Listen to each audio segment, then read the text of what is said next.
নমস্কার। নমস্কার। আহ সোমনাথ দাকে তো আমরা সবাই চিনি। আগের একটি পডকাস্টে আমরা ওনাকে দেখেছি, ওনার পরিচয় পেয়েছি। তাই নতুন করে পরিচয় দেবার আর কিছু নেই। তাকে আমরা সবাই চিনি, তার পাণ্ডিত্যকে আমরা জানি, তার জ্ঞানকে আমরা শ্রদ্ধা করি, সম্মান করি, এবং তার উত্তর, তার জ্ঞান, তার বাণী আমাদের কাছে সত্যি এক অন্য পর্যায়ে মার্গদর্শন করে। তো আজকের বিষয়টি একটু ভিন্ন। সেটি হচ্ছে, দাদার কাছে কিছু প্রশ্ন থাকবে আমাদের। এই প্রথমবার উলুবেরিয়ার বুকে এমন একটি কুইজ কন্টেস্টের আয়োজন করেছেন দাদা, আহ, বলা বাহুল্য, বিবেকানন্দ কন্যাকুমারী, বিবেকানন্দ কেন্দ্র কন্যাকুমারী বিবেকানন্দ কেন্দ্র কন্যাকুমারী উলুবেড়িয়া উলুবেরিয়া শাখা। শাখা। দাদা হচ্ছেন ওই সংস্থার বর্তমানে কর্ণধার রয়েছেন। তো উনি এমন একটি প্রতিযোগিতার আয়োজন করেছেন, যেটি হচ্ছে রামায়ণ আর মহাভারতের কুইজ কন্টেস্ট। আহ, আমি দাদাকে রিকোয়েস্ট করবো এটা একটু ভালো করে ব্যাখ্যা করতে পারে, সিস্টেমটা কি আছে এই জিনিসটার, এবং তার সঙ্গে সঙ্গে এটার আয়োজনের উদ্দেশ্যটাই বা কি। বা আরো অনেক অন্যান্য বিষয় থাকে কুইজ কন্টেস্টের জন্য, যেমন জিকে আছে, জেনারেল নলেজ, তার উপরেও কুইজ কন্টেস্ট হতে পারতো। বা আরো অনেক অন্যান্য আহ, মূল্যবান বিষয় আছে যার উপরে কন্টেস্ট করা যেতে পারতো, যেখানে হয়তো রেসপন্সটা বেশি পেতাম আমরা, বা বেশি পাওয়া যেত। কিন্তু সেইগুলো সব বাদ দিয়ে এই রামায়ণ মহাভারতই কেন, অন্য কোনো বিষয় না কেন?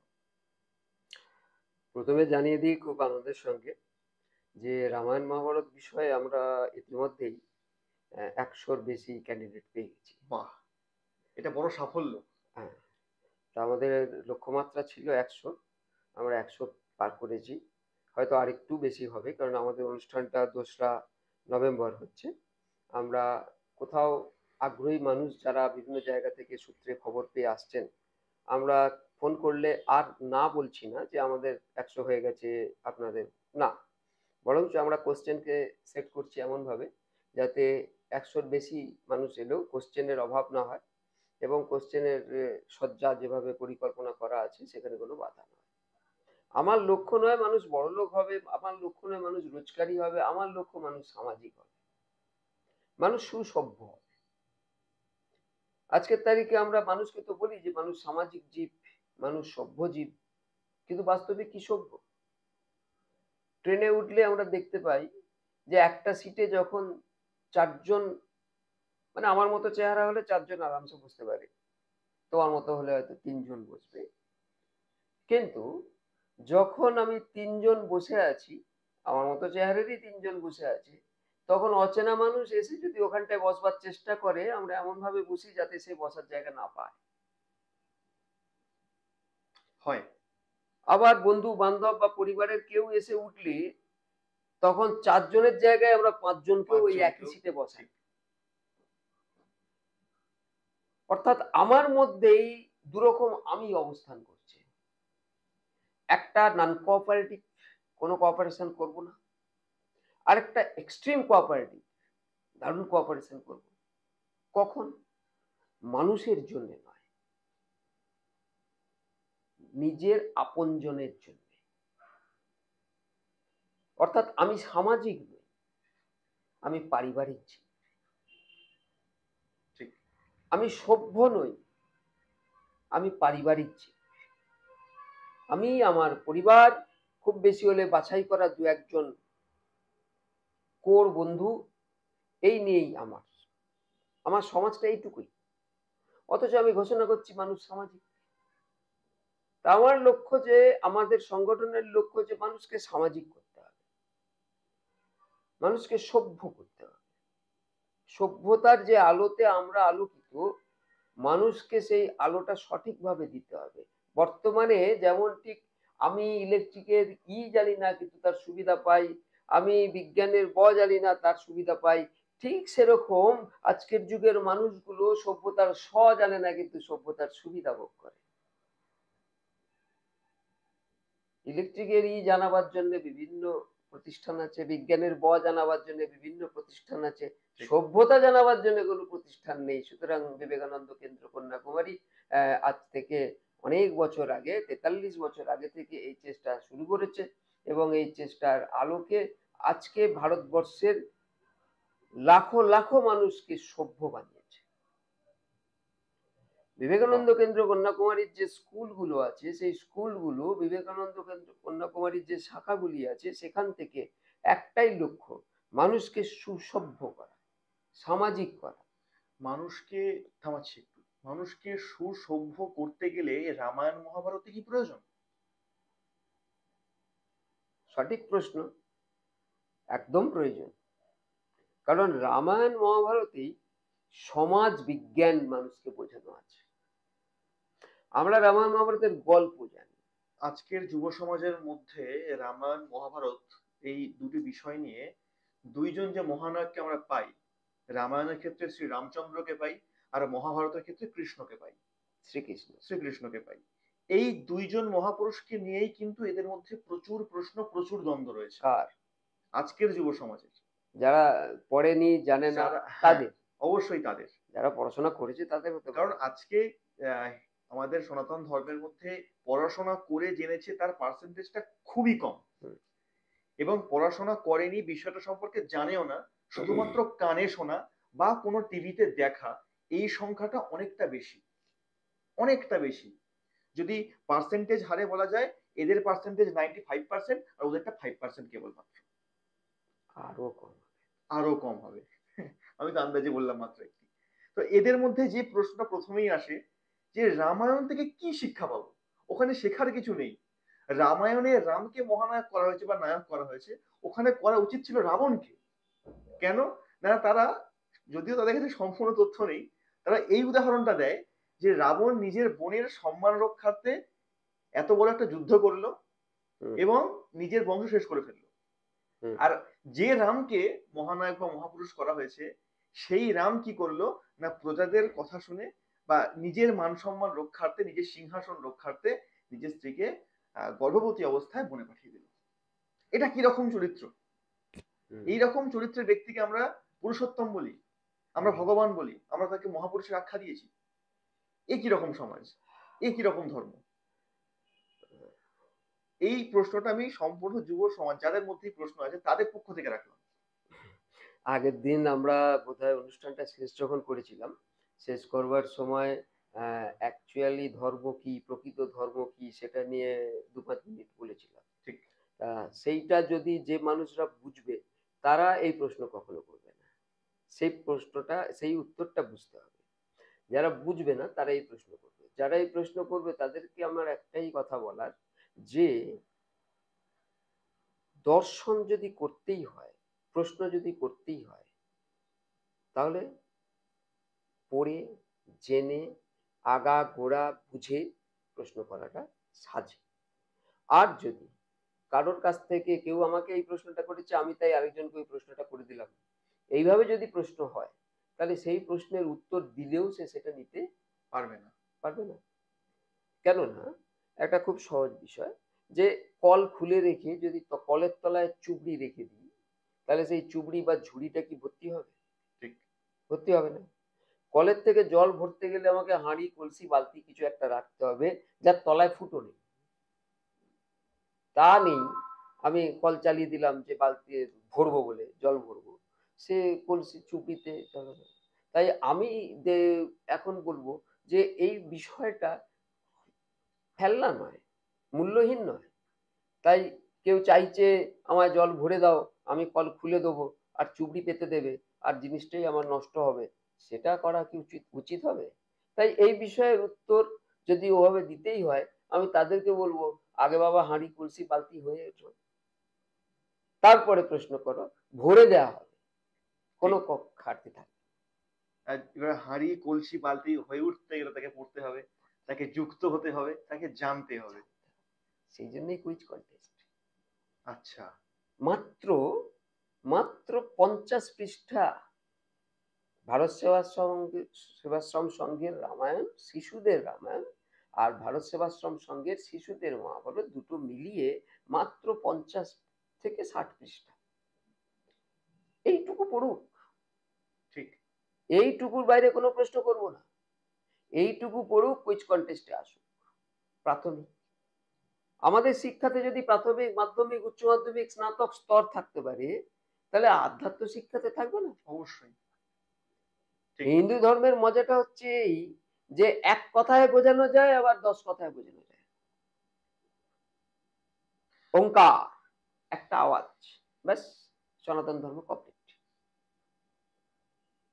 আরেকটু বেশি কেউ বুঝতে চায় তার জন্য মহাবাক্য, আমরা পড়েছি ছোটবেলায় মহাবাক্য। সনাতন ধর্ম কমপ্লিট। তত্ত্বমসি, অহং ব্রহ্মাস্মি, কমপ্লিট। আরেকটু যদি বেশি কেউ জানতে চায় তার জন্য মনোবুদ্ধি, অহংকার চিত্তানি নাহম, আমরা পড়েছি এক একটা শ্লোক কমপ্লিট। যার কিছুতেই হবে না তার জন্য বেদব্যাস স্বয়ং লিখে দিয়ে গেছেন 10 লক্ষ শ্লোক। আর কি চাই? সবার জন্য ব্যবস্থা করা আছে, কে কিভাবে নেবে তার জন্য। শ্রীরামকৃষ্ণ পরমহংস একটা মূল্যবান কথা বলেছেন যে তুমি যদি আত্মহত্যা করতে চাও, ছোট্ট নরুন হলেই চলবে, কিন্তু তুমি যদি আরেকজনকে বধ করতে চাও তাহলে তোমাকে ঢাল তলোয়ার সব নিতে হবে। ঠিক সেই রকম আমি যদি প্রকৃত অর্থে সনাতন জ্ঞানে আধ্যাত্মিক হতে চাই, যে কোনো একটা শ্লোককে আঁকড়ে ধরলেই চলবে। কিন্তু যদি যারা না জেনে সনাতনের বিরোধিতা করে, সেই বিরোধিতার বিরুদ্ধে লড়াই করতে হয়, তখন তো শস্ত্র লাগবে। ঠিক। তা আমাদের কষ্ট অনেক বেশি, কারণ আমাদের তাকে বোঝাতে হয় যে না জেনে বিরোধিতা করে। জেনে বিরোধিতা করা, তার উত্তর দেওয়া খুব সোজা। রাস্তায় যদি একটা লোক অবুঝ, তাকে রাস্তা দেখানো খুব সোজা। কিন্তু একটা পাগল যদি এসে বলে যে আমাকে রাস্তা দেখো, সে পাগলকে বোঝানো কঠিন। ঠিক। সেই জন্য আমাদেরকে সব জায়গা থেকে পুষ্ট হতে হয়। তাই আমরা সবসময় একটা প্রসেসের মধ্যে আছি। কারণ এই যে বললাম 10 লক্ষ শ্লোক সম্ভব নয়, 1 লক্ষ এখনো জানি না, কিন্তু প্রসেসে আছি। কারণ আমাদের লক্ষ্য হচ্ছে সেই হতভাগাদের দিকে, যারা এই অমৃত রসে বঞ্চিত হচ্ছে, তাকে কি করে টেনে আনা যায়। যারা আত্মহত্যা করছে, আত্মহত্যা মানে শরীরের হত্যা নয়, আত্মার হত্যা, তাদেরকে কি করে রক্ষা করা যায়। ঠিক। তবে আমরা এটা যাদের মধ্যে প্রশ্ন আছে, বা আমি যে ধরনের প্রশ্ন করলাম, যারা এরকম প্রশ্ন ভাবেন বা করতে না পারলেও মনের মধ্যে রেখেছেন, তাদের জন্য একটা বিরাট সুযোগ যে ছোট্ট 50 পাতার একটি বই মাত্র, তার মধ্যে প্রাথমিক রামায়ণ বা মহাভারত যে কাহিনী আছে সেটি আপনারা পেয়ে যাচ্ছেন।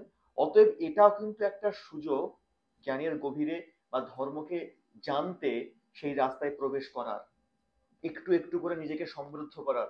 এটা কিন্তু একটা বড় সুযোগ, আমরা ইচ্ছা করলেই কাজে লাগাতে পারি।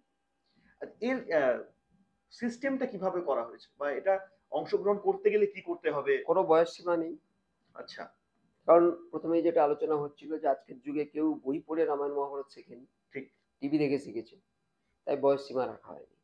দাদু আর নাতি একটা পেয়ার হতে পারে, বাবা মেয়ে একটা পেয়ার হতে পারে। আচ্ছা, মানে গ্রুপ করে? গ্রুপ, দুই বন্ধু একটা পেয়ার হতে পারে। এটা ইচ্ছা করে করা হয়েছে, পেয়ার না হলেও চলতো। পেয়ারটা এই জন্য করা হচ্ছে, গ্রুপটা এই জন্য করা হচ্ছে যে অ্যাটাচমেন্ট, আলোচনা। কারণ প্রকৃত জ্ঞান কখনো একা একা পড়ে সম্পূর্ণ হয় না, আলোচনার মাধ্যমে সম্পূর্ণ হয়। তাই আলোচনা হোক আমরা চাই।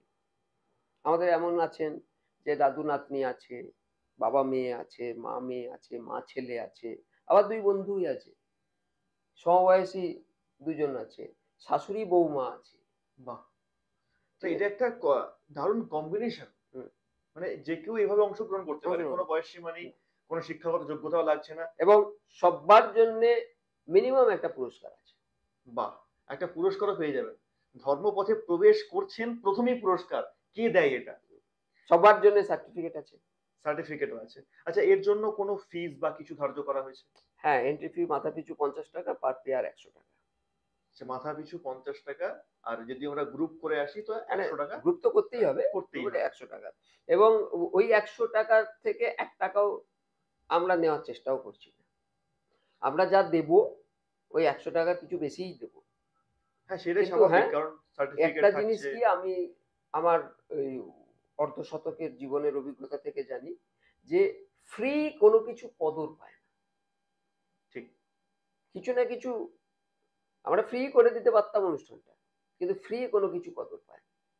আমরা বইটা ফ্রি দিচ্ছি, প্রথমেই যে এন্ট্রি করছে হুম। তাকে আমরা ওই সেট রামায়ণ এবং মহাভারত ফ্রি দিয়ে দিচ্ছি।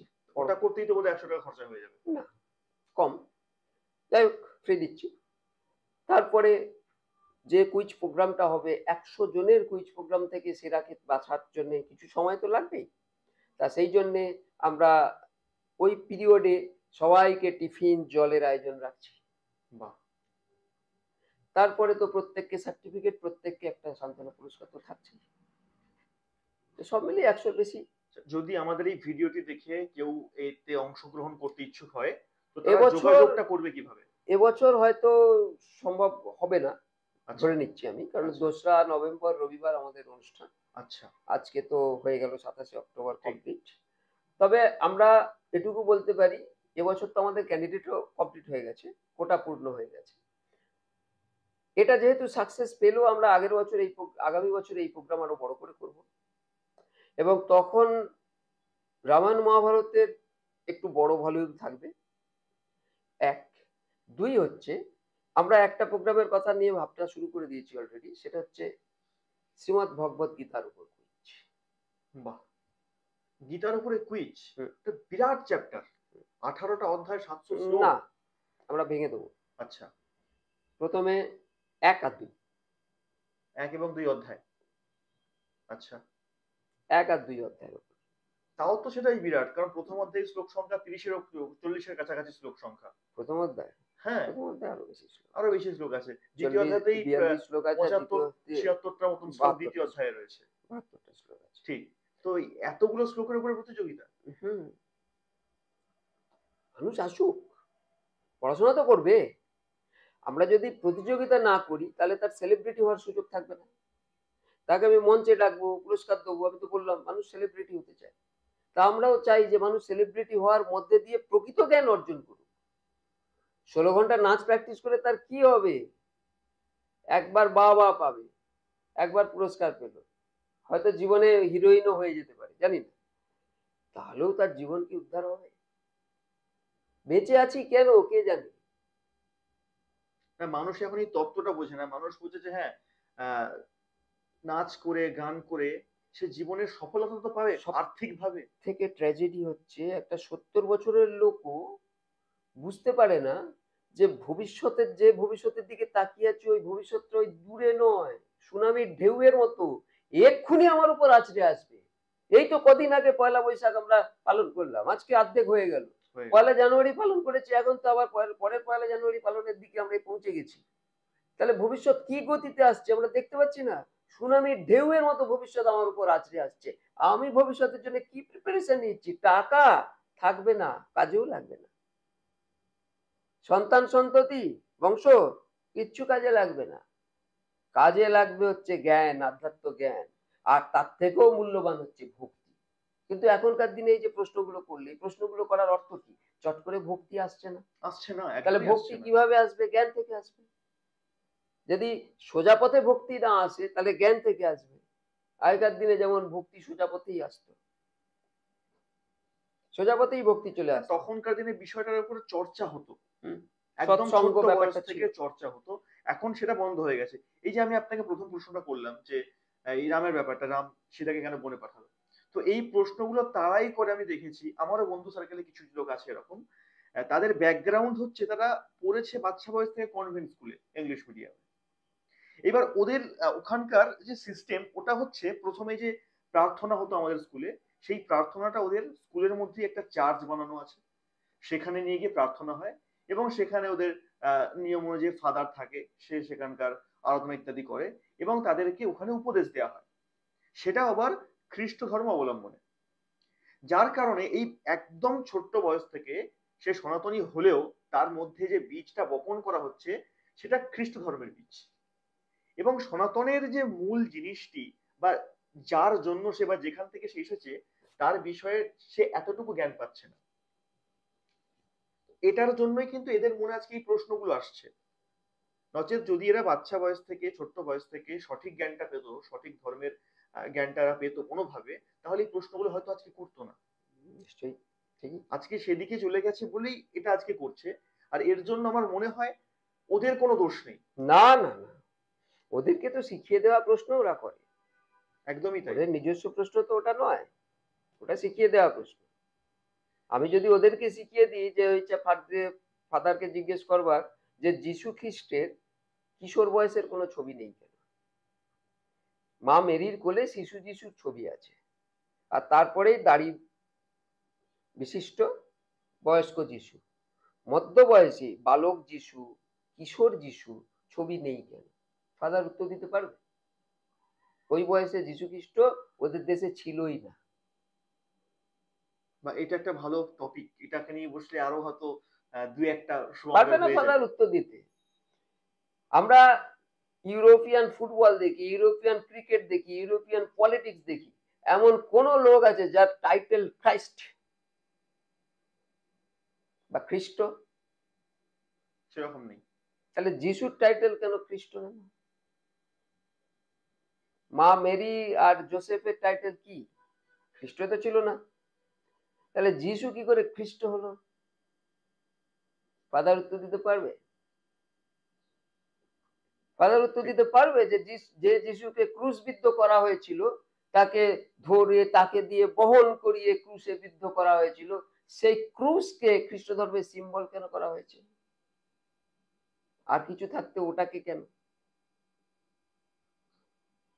ফাদার উত্তর দিতে পারবে না।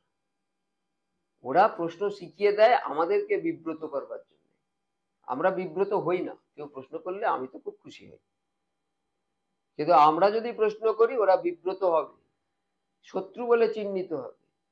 এটা খ্রিস্টান ধর্মের কথা, অন্যান্য ধর্মে তো প্রশ্ন করলে সে মানে ঠিক, মেরে দেবে এরকম অবস্থা। তাহলে ভারতবর্ষের হিন্দু ধর্ম কোনোদিন প্রশ্নকারীকে মেরে সমাধান করেনি, প্রশ্নকারীর যুক্তিকে মেরে সমাধান করেছে। শঙ্করাচার্য মন্ডন মিশ্রকে প্রাণে মারেনি, শঙ্করাচার্য মন্ডন মিশ্রের যুক্তিকে মেরে তাকে তার প্রিয় শিষ্য বানিয়ে নিয়েছিলেন। আমরা সেই দেশের লোক, এখানে যুক্তি, শিক্ষা, জ্ঞান এর উপরে সবকিছু দাঁড়িয়ে থাকে, গায়ের জোরের উপর দাঁড়ায় না। বিবেকানন্দের বিশ্বজয় 1893 সালে জ্ঞান দিয়ে বিশ্বজয়, তাই অন্য অনেকে অনেক কিছু করেছে, বিবেকানন্দের বিশ্বজয়ের কোথাও দাগ আঁচড় কাটতে পারেনি। কিন্তু চেঙ্গিস খাঁ বিশ্বজয় করেছে, আলেকজান্ডার বিশ্বজয় করেছে, বাবর বিশ্বজয় করেছে, সেই বিশ্বজয় কিন্তু আজ নেই, সব শেষ হয়ে গেছে। কারণ গায়ের জোরের বিশ্বজয়, জ্ঞানের জোরের বিশ্বজয় দরকার। আলেকজান্ডার দ্য গ্রেট ইডিয়ট, সদ্গুরু বলেন আলেকজান্ডার দ্য গ্রেট নয়, দ্য গ্রেট ইডিয়ট। কারণ বিশ্বের খাতায় তার নাম তুলবে বলে সে হাজার লাখ লাখ মানুষকে মারতে মারতে এসেছিল, তারপর ভারতের মতো দেশের সামনে পড়ে মার খেয়ে চলে গেছে, সেটা আলাদা কথা। কিন্তু গ্রেট ইডিয়ট যত বিশ্বজয় করতে গেছে গায়ের জোরে, তারা প্রত্যেকেই একটা গ্রেট ইডিয়ট, স্বামীজির মতো মানুষ। এই জন্যই হয়তো ভারত কখনো কাউকে আক্রমণ করেনি, করবে না তো। ভারতের মধ্যে আক্রমণ বিষয়টাই নেই। ভারতের মধ্যে যে ইন্টারনাল লড়াইগুলো হয়েছে, সেই লড়াইগুলো হয়েছে রাজ্য বিস্তারের জন্য নয়, জ্ঞান বিস্তারের জন্য। সব থেকে যেটা ইন্টারেস্টিং জিনিস খেয়াল করো, যে ভারতবর্ষের এই মুহূর্তে সব থেকে স্বাধীন জায়গা কোনটা? বিচার ব্যবস্থা। বিচার ব্যবস্থা স্বাধীন, জুডিশিয়ারি স্বাধীন। আচ্ছা, ভারতবর্ষের আইনে পলিটিক্যাল সায়েন্স যারা পড়েছে আচ্ছা, তারা বিষয়টা জানবে। আইনত বিচার ব্যবস্থা স্বাধীন। দেখো না, একটা জাজ যদি কিছু বলে দেয় সেটাই চূড়ান্ত। সরকারও যেটা করতে পারছে না বিচার ব্যবস্থায় যায়। সরকার সত্যকে মিথ্যা করছে, বিচার ব্যবস্থার সাহায্য নিয়েই সত্যকে মিথ্যা করতে পারে, এমনি এমনি পারে না। ঠিক আছে, এটা হচ্ছে বিচার ব্যবস্থার স্বাধীনতা। কিন্তু শিক্ষা ব্যবস্থা সরকারের পরাধীন। অর্থাৎ সরকার তোমায় ভুল শেখাবে, ভুল শিখে তুমি চোরছাচ্চর হবে, চোরছাচ্চর হওয়ার পরে স্বাধীন বিচার ব্যবস্থা তোমার বিচার করবে, লাভটা কি হবে? আর ভাবো যে ধননন্দকে আমরা গাল দিই যে চন্দ্রগুপ্ত মৌর্য ধননন্দকে মেরেই তো হুম। সুস্থ রাজ্য স্থাপন করেছিল, কিন্তু সেই ধননন্দেরও একটা ভালো দিক ছিল, বা সেই সময়কার ভালো দিক, ধননন্দের ভালো দিক বলবো না আমি, সেটা হচ্ছে যে সেই সময়ে শিক্ষা ব্যবস্থা স্বাধীন ছিল, হ্যাঁ। বিচার ব্যবস্থা রাজার পরাধীন ছিল, রাজা যা ভাববে সেটাই হবে, কিন্তু শিক্ষা ব্যবস্থা স্বাধীন ছিল। শিক্ষা ব্যবস্থা স্বাধীন ছিল বলেই চাণক্যের মতো গুরুরা ঠিক। তার প্রতিষ্ঠা রাখতে পেরেছিলেন, আর চন্দ্রগুপ্ত মৌর্যের মতো ছাত্র তৈরি করতে পেরেছিল। তৈরি করতে পেরেছিল। শিক্ষা ব্যবস্থা, শিক্ষা কিভাবে দেওয়া হবে ওটা রাজা ঠিক করে দেবে না। জ্ঞান বৃক্ষ তার ফল কিভাবে দেবে সেটা রাজা ঠিক করবে না, গুরুরা আচার্যরা ঠিক করবে। তখন ছিল, তাই জন্যে খারাপ জিনিস রাজা শেষ পর্যন্ত বধ হয়েছে, ভালো রাজা পেয়েছি আমরা। পেয়েছি। কিন্তু আজকের তারিখে শিক্ষা ব্যবস্থা রাজার অধীন, সুতরাং রাজার বিরোধী কেউ তৈরি হবে না। বিচার ব্যবস্থা স্বাধীন, কিন্তু সেই স্বাধীন বিচার ব্যবস্থা কিসের কিসের পরাধীন সেটা আমরা দেখতে পাচ্ছি, যার একদম। জন্য তুমি প্রথমে ওইভাবে রিয়াক্ট করেছিলে। একদম। বুঝতে পারছো? ঠিক। আচ্ছা, আমরা রামায়ণ মহাভারত থেকে সরে গেছি, অনেকটাই দূরে চলে গেছি। রামায়ণ থেকে তো একটি প্রশ্ন এলোই বা করলামই, না, তুমি যদিও যে প্রশ্ন করেছিলে না রামায়ণ থেকে আমরা কি শিক্ষা পাই, রামায়ণ থেকে কি শিক্ষা পাই, সব থেকে মূল্যবান যে শিক্ষা রামায়ণ থেকে পাই সেদিকটা আমরা দেখি না, সেটা হচ্ছে লক্ষণ রেখা অতিক্রম করতে নেই। অর্থাৎ সীমারেখা। লক্ষণ কি? আজকের সমাজের আমাদের গুরুজন যারা বাইরেটা কত খারাপ জানে, সীতা কি? আমরা, আমাদের সমাজের মায়েরা যারা বাইরেটা জানে না, তাই কারণে আকরণে চিৎকার করে ওঠে যে বাইরে আমি যাব। লক্ষণ রেখা রক্ষা করতেই হবে। বাহ। এই জন্যে আজকে সমাজের যত সমস্যা হ্যাঁ, লক্ষণ রেখা একদিক অতিক্রম। দিয়ে ভাবতে গেলে, একদিক দিয়ে কেন, সত্যি এটা ঠিকই একটা কথা, যে আমরা আজকে আমাদের জীবনে বা সমাজে যত সমস্যা আছে আমরা নিজে ডেকে নিয়ে এসেছি সেগুলোকে, ওই আমাদের দ্বারাই সেগুলো এসেছে। লক্ষণ এবং রেখা অতিক্রম করে আমরা সবাই রাবণের হাতে পড়ে একদমই তাই, গেছি। একদমই তাই, ঠিক, এটা বাস্তব কথা। তো রামায়ণের সব থেকে মূল্যবান শিক্ষা, লক্ষণ রেখা অতিক্রম করো না। এই দর্শনটাই দরকার, কারণ এটা তো একটা দর্শন। আমরা রামায়ণকে বলুন বা মহাভারতকে বলুন জানি একটা কাহিনীর মাধ্যম দিয়ে মাত্র, কিন্তু সেই রামায়ণের সব থেকে কাহিনী, মূল্যবান শিক্ষা, বাড়ির ঠিক কাজের লোকের বুদ্ধি নিও না। কুঁজি মন্থরার বুদ্ধি কে নিয়েছিল? ঠিক, কইকেয়ী। কইকেয়ী। পরে সব থেকে বেশি কেঁদেছিলেন কে? মা কইকেয়ী। একদম। কেন কাঁদলেন? তিনি কাজের লোকের বুদ্ধি নিয়েছেন। কাজের লোকের বুদ্ধি নেওয়া, সবার বাড়িতে মন্থরা আছে, থাকতে পারে, সবার অবশ্যই। চারপাশে রাবণ আছে, থাকতে পারে, আমরা মন্থরার কথা শুনবো না, লক্ষণদের কথা শুনবো, এই জায়গাটায় আসতে হবে। ঠিক। এবার সেই জায়গাটা বা সেই ব্যক্তিগুলোকে, কে মন্থরা কে লক্ষণ, সেটাকে চিনতেও হবে। চিনবার জন্যই তো বেসিক শিক্ষা, একদমই গোটা তাই। রামায়ণ মহাভারতটা পড়তে হবে, একদমই তাই। সেইখানেই নজর থাকলে আমি চিনতে শিখে যাবো। তো যাদের মধ্যে এই প্রশ্ন বিদ্যমান যে কেন রাম সীতাকে বনে পাঠিয়েছিল, কেন তাকে আমরা পুরুষোত্তম বলবো, তার জন্য পড়তে হবে। আর এটি সত্যি আমার তো খুব ভালো লাগলো ব্যক্তিগতভাবে এই উদাহরণটি, যে লক্ষণ রেখাটা কি বা লক্ষণ কে, সীতা কে, রাবণ তো যে কেউ হতে পারে, তার বন্ধরা প্রত্যেকের বাড়িতেই আছে, কেউ না কেউ তো আছে অবশ্যই, আবার একটা কোনো না কোনো ইম্পর্টেন্ট, রূপে। আবার একটা ইম্পর্টেন্ট শিক্ষা, কি শিক্ষা? ঠক কোনোদিন ঠক সেজে ঠকায় না, তাকে ভালোর সাজ নিতে হয়। ঠিক। তাই জন্যই রাবণ গেরুয়া পরে এসেছিল, ঠিক। কারণ সমাজের কাছে সব থেকে যেটা পবিত্র মানুষ সেইখানেই ঠকে, তাই রাবণ সব থেকে পবিত্র গেরুয়াটাকে পরে এসেছিল। এটাও এগুলো একটা খেয়াল ওগুলো রাখার তো বিষয়। মনে হয় শিক্ষা, যারা বোঝা তারা বুঝে গেছেন আশা করছি, বিস্তারিত ব্যাখ্যায় যাব না। মহাভারত থেকে একটি প্রশ্ন বারবার উঠে আসে সেই সমস্ত ব্যক্তিদেরই যারা রামকে নিয়ে প্রশ্ন করেন। তাদের বক্তব্য হচ্ছে যে কৃষ্ণকে আমরা কোন দিক থেকে ভগবানের আখ্যা দেব, যে ব্যক্তি, যে ভগবান আমাদেরকে সৎ চরিত্রবান হতে বলেন, সঠিক ব্যক্তি হতে বলেন, সংসার জীবনে সঠিক ধর্ম পালন করার কথা বলেন, যেখানে যা কর্তব্য সেটাকে ঠিকভাবে পালন করতে বলা হয়, তাহলে সেইখানে সে নিজে এতগুলো বিবাহ কি করে করতে পারে? 16,000।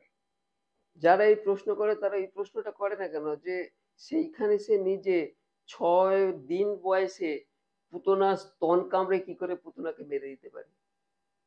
প্রশ্ন যদি করতে হয় প্রথম থেকে করুন। সে জীবনের কত বছর বয়সে বিবাহ করেছে, তাহলে তত বছর বয়স পর্যন্ত গিয়ে ওই প্রশ্নটা করছে কেন?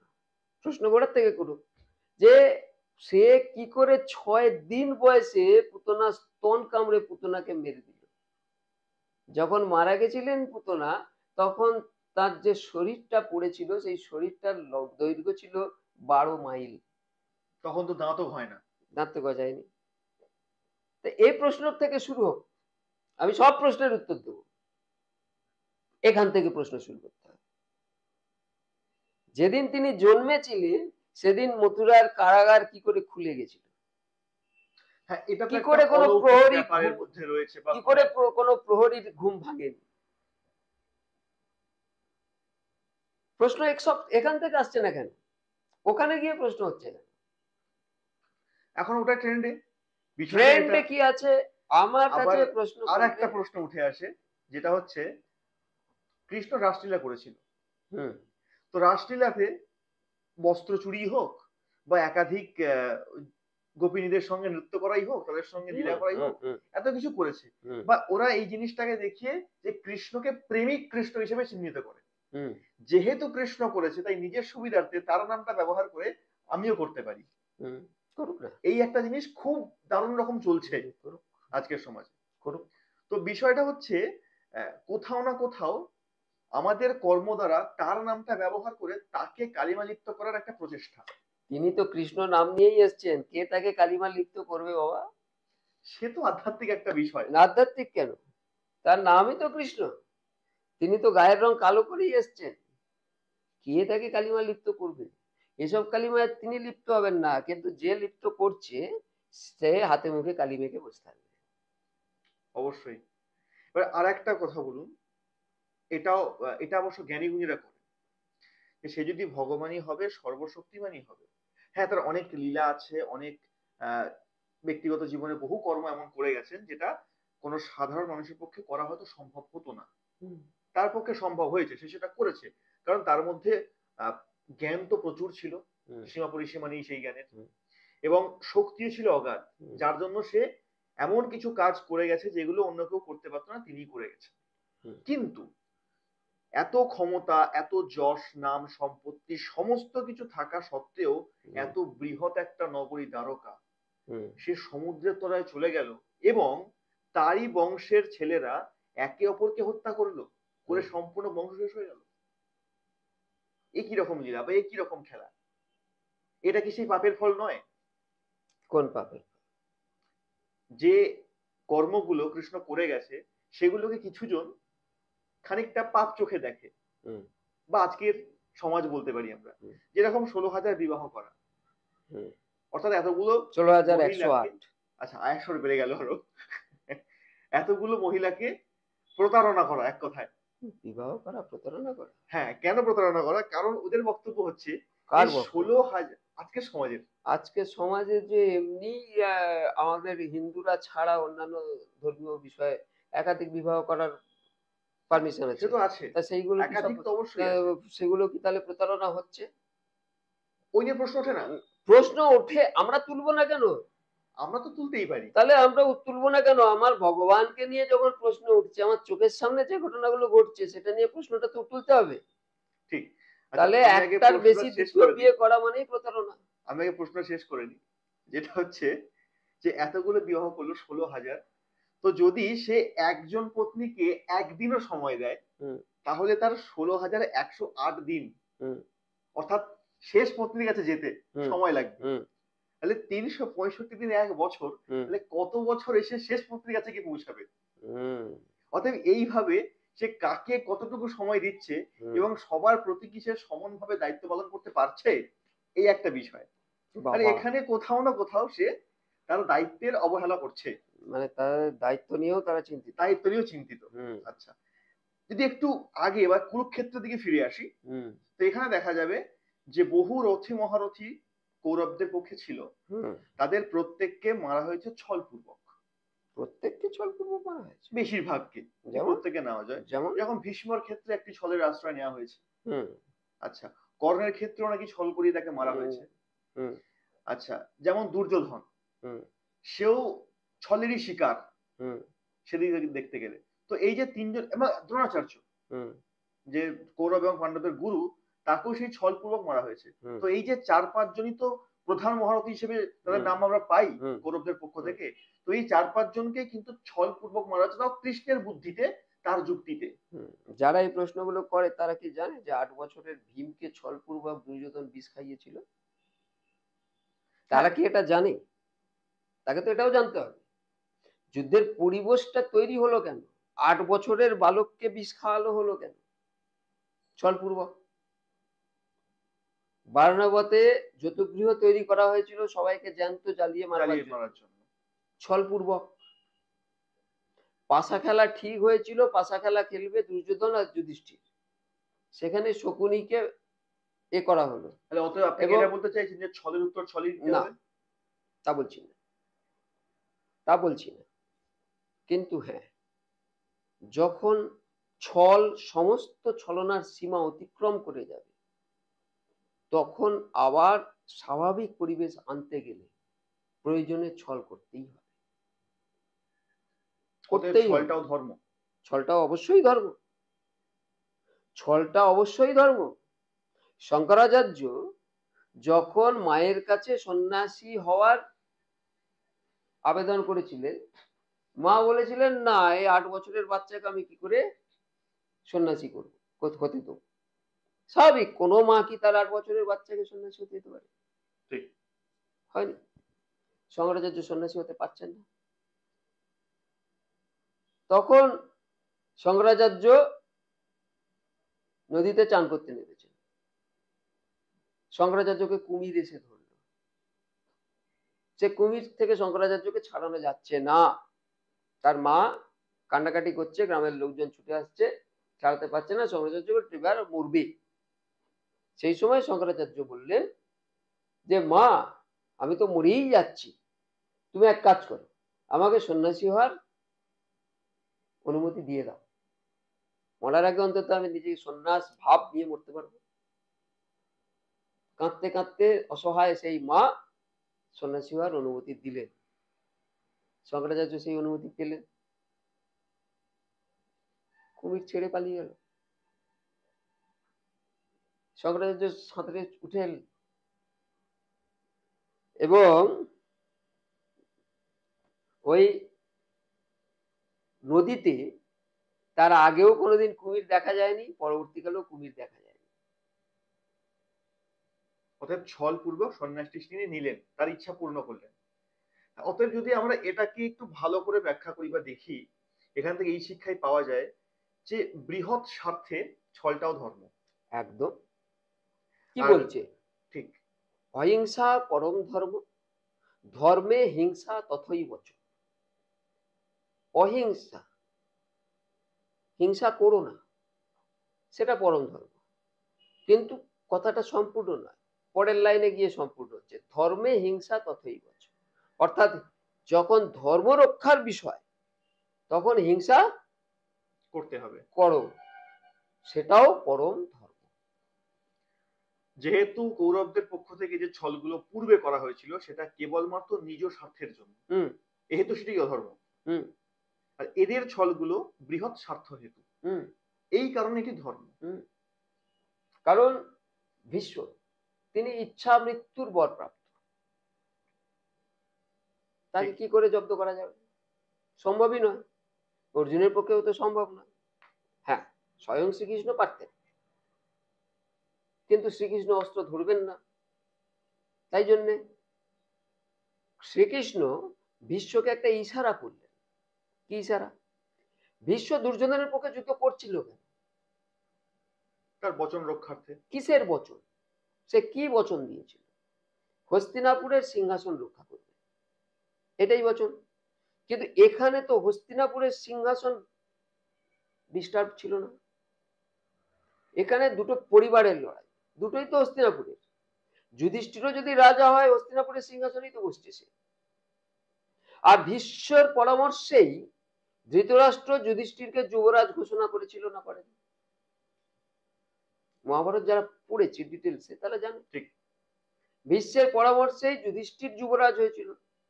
তাহলে যদি যুধিষ্ঠির যুবরাজ হয়, তাহলে এখানে যুধিষ্ঠিরই রাজা হবে। তাহলে হস্তিনাপুরের কি সংকট? কিছু সংকট আছে না, এখানে বারানবতে যুবরাজ যুধিষ্ঠিরকে মারবার ষড়যন্ত্র হয়েছিল। সেই সুযোগ পেয়ে তারা দুর্যোধন যুবরাজ হয়ে বসে যায়। পরবর্তীকালে তারা আর যুধিষ্ঠিরকে রাজ্য ফেরত দেয়। তারপরে অর্ধেক দেওয়া হয়েছে, এটাও ভীষ্মের পরামর্শে। তাহলে সেই অর্ধেক পাশা খেলে কৌশল করে তাকে হারিয়ে দেওয়া হলো, তাকে বের করে দেওয়া হলো। এখানে একটা প্রসঙ্গ বোধহয় মহাভারত রয়েছে, যা দীর্ঘায়িত হবে জিনিসটি, না বলে পারছি না। যেটি হচ্ছে যে অর্ধেক অংশ যুধিষ্ঠিরকে দেয়া হলো, পরবর্তীকালে যুধিষ্ঠির অর্জুনাদি এরা সেই সাম্রাজ্যকে বিস্তার করে, প্রচন্ড বাড়িয়ে নেয়, এবং যজ্ঞের মাধ্যম দিয়ে, অনুষ্ঠানের মাধ্যমে যুধিষ্ঠির হয়ে যায় চক্রবর্তী সম্রাট, যেটা ধৃতরাষ্ট্রের থেকেও অনেক ওপরে, হস্তিনাপুরের থেকে অনেক ওপরে। যে তখন সম্রাটের আওতাতে হস্তিনাপুরও পড়ে, করলেও তাতে তো হস্তক্ষেপ করেনি যুধিষ্ঠির। না, হস্তক্ষেপ করেনি। এই কারণে ভীষ্মের মনে হতেই পারে যে এখন সম্রাটের ইন্দ্রপ্রস্থ আলাদা, আমার হস্তিনাপুর আলাদা। মনে হওয়া তো আলাদা বিষয়, বচন তো মন থেকেই দিয়েছে। মনে হওয়া তো আলাদা বিষয় না, মন থেকে দেয়নি, সিদ্ধান্ত থেকে দিয়েছে। মনের পরে বুদ্ধি, বুদ্ধির পরে বিবেক, বিবেক এবং বুদ্ধির যুক্ত সিদ্ধান্তে বচন দিয়েছে, মনের থেকে দেয়নি। মনে হওয়াটা আলাদা জিনিস। এবার বলি, রাজসূয় যজ্ঞে প্রধান কর্মকর্তা কে ছিলেন? ভীষ্মই ছিলেন। ঠিক। শ্রীকৃষ্ণকে যে অর্ঘ্য দেয়া হবে, কার পরামর্শে হয়েছিল? ভীষ্মের পরামর্শেই। তাহলে রাজসূয় যজ্ঞ, ভীষ্ম, চক্রবর্তী সম্রাট, যুধিষ্ঠির, কি সমস্যা? এগুলো অজুহাত। তিনি মনের মধ্যে অজুহাতের বাতাবরণ তৈরি করে তিনি কৌরব পক্ষে ছিলেন। যদি তিনি হস্তিনাপুরের রক্ষক হন, কি করে হস্তিনাপুরের কুলবধূ দ্রৌপদীর বস্ত্রহরণের সময় তিনি ওখানে বসেছিলেন? যার ইচ্ছা মৃত্যু, এত তার ক্ষমতা, ক্ষমতা দরকারের সময় যদি কাজেই না লাগে, ক্ষমতার দরকার কি? সেই ক্ষমতা তুমি অদরকারে ব্যবহার করছো। প্রত্যেকদিন 10,000 সৈন্য মারবো বলে প্রত্যেকদিন 10,000 সৈন্য মারতে শুরু করে দিচ্ছ, এটা কি? সুতরাং তাকে মারতেই হবে, মরতেই হবে। হলো শিখণ্ডীর প্রয়োগ হলো। দ্রোণাচার্য তিনি কে? তার ধ্যান জ্ঞান ছিল অর্জুন। অর্জুনের জন্য একলব্যের আঙুল কাটিয়ে দিলেন। তার জন্য আবার কারো কারো অনেক প্রশ্ন আছে, তার বিষয়ে আলাদা, ও তো আজকে যাবো না, থামবেই না, এটা চলতেই থাকবে। কিন্তু সেই দ্রোণাচার্য সেনাপতি হওয়ার পরেই কি শুরু করলেন? যুধিষ্ঠিরকে ধরবো, কৌশল, রাজনৈতিক কৌশল, এবং কৌশল করে অভিমন্যুকে মার। সবকিছুই তো কৌশলের উপর চলছে। তা কৌশলের উপর যদি তুমি শুরু করো, কৌশলের শিকার তোমাকে একদিন হতেই হবে, কিছু করার নেই। কর্ণ, সে তো আগাগোড়াই ঈর্ষার উপর তৈরি হওয়া একটা চরিত্র। অর্জুন তার কোন পাকা ধানে বই দিয়েছিল? প্রথম দিন থেকেই আমি অর্জুনের প্রতিদ্বন্দ্বী, অর্জুনের প্রতিদ্বন্দ্বী, অর্জুনের প্রতিদ্বন্দ্বী হয়ে তুমি কি হবে বাবা? তুমি ভালো চরিত্র, বড় চরিত্র, মহাবীর, কে আপত্তি করেছে? অর্জুন তো আপত্তি করেনি। অর্জুন তো বলেনি যে আমি বেঁচে থাকতে ও মহাবীর হতে পারে না, কোনোদিন অর্জুন এরকম বলেছে মহাভারতে? কোথাও নেই। ঠিক। তাহলে অর্জুন তোমার কোন পাকা ধানে বই দিয়েছে যে তুমি অর্জুনের প্রতিদ্বন্দ্বিতা করতে গেলে? অর্জুনের প্রতিদ্বন্দ্বিতা করলে একটা দুশ্চরিত্র লোকের সঙ্গে তুমি সংযুক্ত হলে, এটা তুমি বুঝতে পারছো না? পদে পদে তো বুঝেছো। বালানবত তার আপত্তি ছিল, পাশা খেলা তার আপত্তি ছিল, ছিল তো? তাহলে আপত্তি যদি ছিল, আপত্তি করো। সেই পাশা খেলার উপরে দ্রৌপদীকে তুমি অপমান করে কেন? তারপর তুমি তো ছলনার আশ্রয় নিয়েছো। তুমি ক্ষত্রিয় থেকে ব্রাহ্মণ সেজে অস্ত্র শিক্ষা করেছো, তুমি ব্রাহ্মণের গোবৎস বধ করেছো, এসব ভুল তো করেইছো অনেক। ঠিক। সব সময় ক্রিয়া প্রতিক্রিয়া হয়ে আসবে। আজকে বিজ্ঞান বলছে ক্রিয়ার প্রতিক্রিয়া আছে, আর তখন ছিল না। অবশ্যই। খুবই একটি ইন্টারেস্টিং আলোচনা। যদি আপনারা এরকম আলোচনা চান বা শুনতে চান, অবশ্যই কমেন্টে জানাবেন। তাহলে আমরা আবার আয়োজন করব রামায়ণের উপর বিস্তারিত আলোচনা, মহাভারতের উপর আলোচনা। যেহেতু এটি রামায়ণ মহাভারত নিয়েরই কুইজ কন্টেস্ট হচ্ছে, তাই এই প্রসঙ্গে একটু ঢোকা। কিন্তু দেখতেই পাচ্ছেন সামান্য ঢুকতে গিয়ে কোথায় চলে গেছি আমরা, কত ভিতরে চলে গেছি। তো দেখ, এবার আর ভিতরে যাবো না, আমরা বেরিয়ে আসবো। তো বেরিয়ে আসার আগে একটা ছোট্ট প্রশ্ন, যে রামায়ণ থেকে যে শিক্ষাটা আমরা পেলাম, লক্ষণ রেখা বা সীতাকে বা মন্থরাকে ইত্যাদি, এই যে একটা প্রাথমিক জ্ঞান, কিন্তু বিরাট কিছু। তো সেরকম কোনো বাণী বা সেরকম কোনো কথা মহাভারত থেকে? বিশ্ব দিয়েই শুরু হয়েছিল, বিশ্ব দিয়েই বলি। মোহ, যে কোনো ধরনের মোহ সর্বনাশের পথ তৈরি করে। মা গঙ্গাকে দর্শন করলেন রাজা শান্তনু, মোহে আবিষ্ট হলেন। মা গঙ্গা চুক্তি করলেন, আমার কাজে বাধা দেওয়া যাবে না। সুতরাং 7 জন বসু চলে গেল, ভীষ্ম থাকলো। মা গঙ্গা চলে গেলেন। আবার সত্যবতীকে দেখলেন শান্তনু, মোহে আবিষ্ট হলেন। সত্যবতীর পক্ষ থেকে জানানো হলো তার ছেলেকেই রাজা করতে হবে। মোহে আবিষ্ট রাজার ছেলে দেবব্রত, তিনিও পিতৃপ্রেমের মোহে আবিষ্ট ছিলেন। তাই তিনি প্রতিজ্ঞা করলেন যে আমি চিরকাল কুমার থাকবো, বিবাহ করব না। সুতরাং আমার বাবাকে এই মেয়েকে বিয়ে দেওয়া হোক, এই মেয়ের ছেলেরাই রাজা হবে। ওই প্রতিজ্ঞাই মহাভারতের পুরোটার কারণ। যদি তিনি প্রতিজ্ঞা না করতেন, তিনি রাজা হতেন, বা তিনি রাজা তাহলে কি প্রতিজ্ঞা করতেনই? প্রতিজ্ঞা কেন করতেন? প্রতিজ্ঞা করতে হয়, প্রয়োজন হলে প্রতিজ্ঞাকে ভাঙতেও হয়। শ্রীকৃষ্ণ বলেছিলেন আমি যুদ্ধে অস্ত্র ধরব না।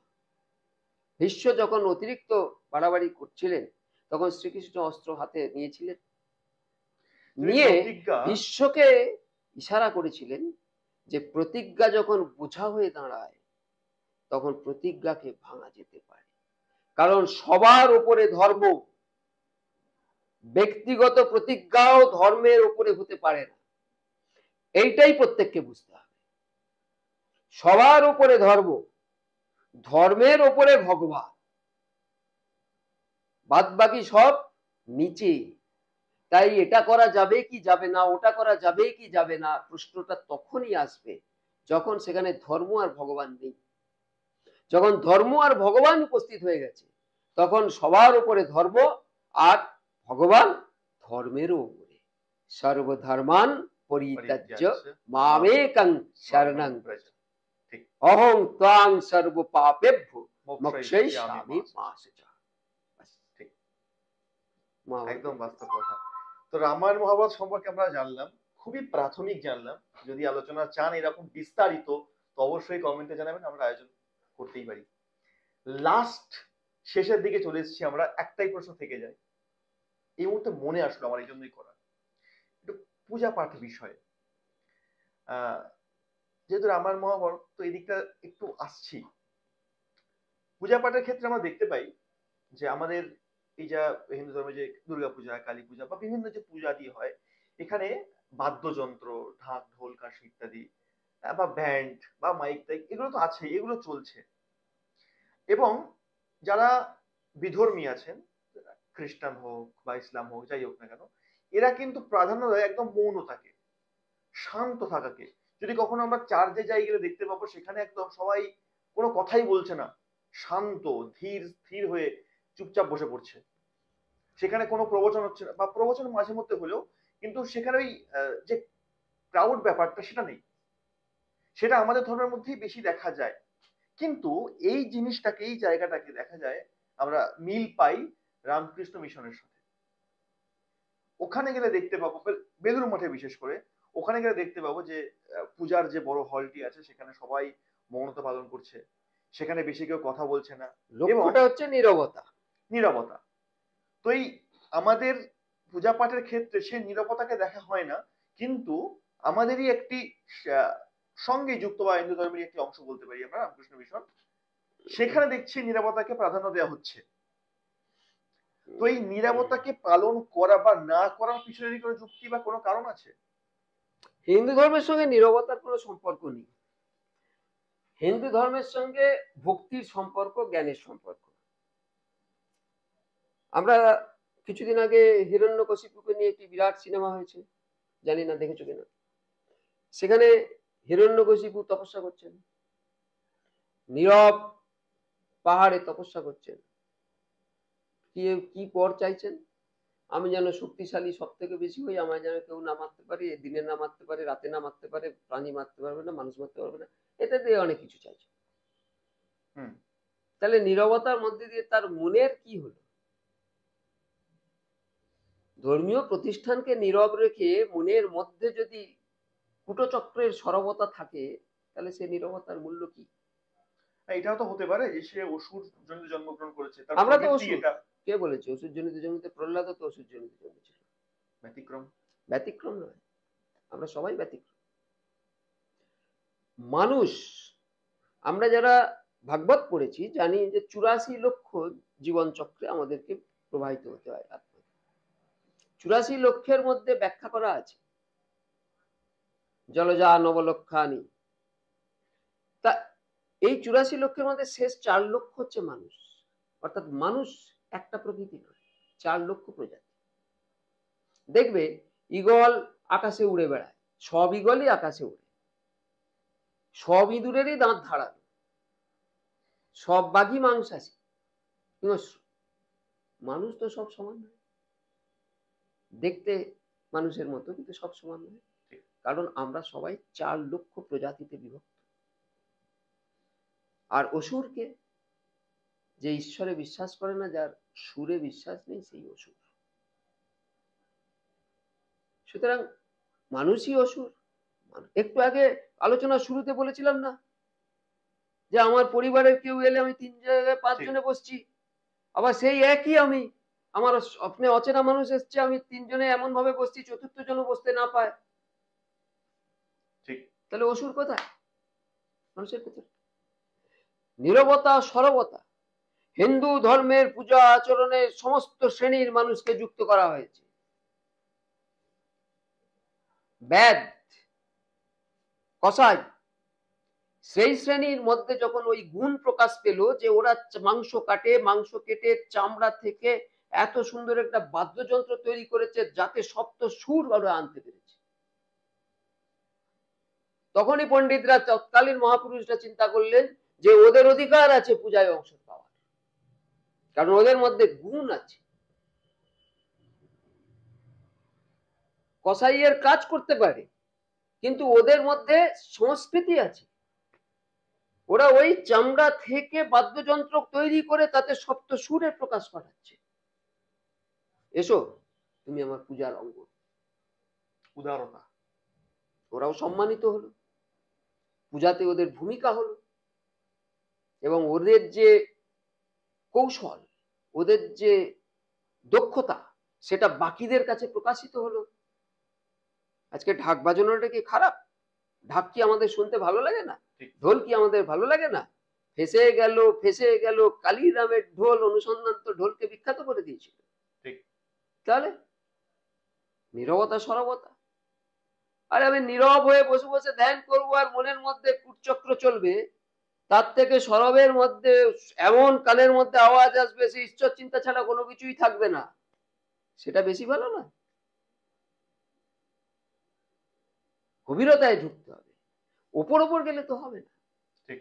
এখন রামকৃষ্ণ মিশন ব্রিটিশ মানে ইউরোপিয়ানদের সন্তুষ্ট করে ওখান থেকে বেশি ডোনেশন পায় হয়তো, তাই তারা ওদের ওদের নামই তো দিয়েছে মিশন। মিশন মানে কি? লক্ষ্য। মঠ ঠিক আছে, মঠ পর্যন্ত ঠিক আছে, মিশন কি? মিশন হচ্ছে একটা লক্ষ্য। বিবেকানন্দ মিশন রেখেছিলেন, লক্ষ্য কি? সনাতনকে প্রতিষ্ঠিত করা। তার চলে যাওয়ার পরে মিশনের লক্ষ্য ভ্রষ্ট হয়ে গেছে। মিশনের লক্ষ্য কি? ওই খ্রিস্টান মিশনারিদের মিশনের লক্ষ্য আর এদের লক্ষ্য এক হয়ে গেছে, ডোনেশন আদায়। ব্যবসায়িক। এ বিষয়ে তুমি বিশদে জানতে চাইলে পরে আমি তোমাকে বলবো। তা এই যে মিশন, সেই মিশন অনুযায়ী তারা ডোনেশন কে দেবে? মূলত ওরাই দেবে, খ্রিস্টানরাই দেবে।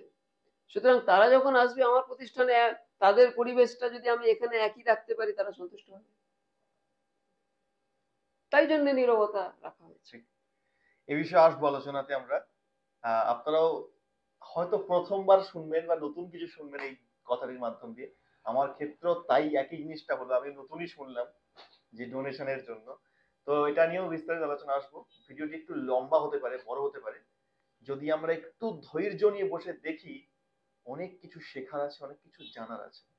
আজকের আলোচনা কেমন লাগলো অবশ্যই তো সেটা জানাবেনই, এবং তার সঙ্গে সঙ্গে আমরা এই ধরনের আলোচনা তো করছি, এর সঙ্গে আরো কি করতে পারি, বা আরো যদি কিছু এর সঙ্গে যুক্ত করা যায়, বা আলোচনাটা কি ধরনের হতে পারে, বা কোন দিকে নিয়ে যাওয়া যেতে পারে, এই সমস্ত বিষয় যদি আপনারা একটু কষ্ট করে হাতের দুটো আঙুলকে কষ্ট দিয়ে লেখেন, আমরা খুব উপকৃত হই, এবং আমরা আপনাদের সেই জিনিসগুলো দেওয়ার চেষ্টা করব যেগুলো আপনারা চাইছেন।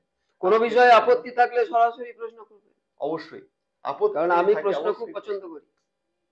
হিন্দু ধর্ম প্রশ্ন করতে বলে, এমন ধর্ম নয় যে প্রশ্ন করলে কতল করা হবে। প্রশ্ন করুন, প্রশ্নে প্রশ্নে জর্জরিত করুন, তাহলেই আমি বেশি আনন্দ পাবো। ঠিক। অতএব দাদা সহমত পোষণ করেছে যে আপনারা প্রশ্ন করলে উনি বারবার আসবেন উত্তর দেওয়ার জন্য। তাহলে আপনাদের কাছে বিরাট সুযোগ, এই ভিডিওর মাধ্যম দিয়ে আপনারা প্রশ্ন শুরু করুন, আমরা উত্তরের জন্য তৈরি আছি। আজকের জন্য এই পর্যন্তই। ভালো থাকবেন, সুস্থ থাকবেন, নমস্কার। নমস্কার।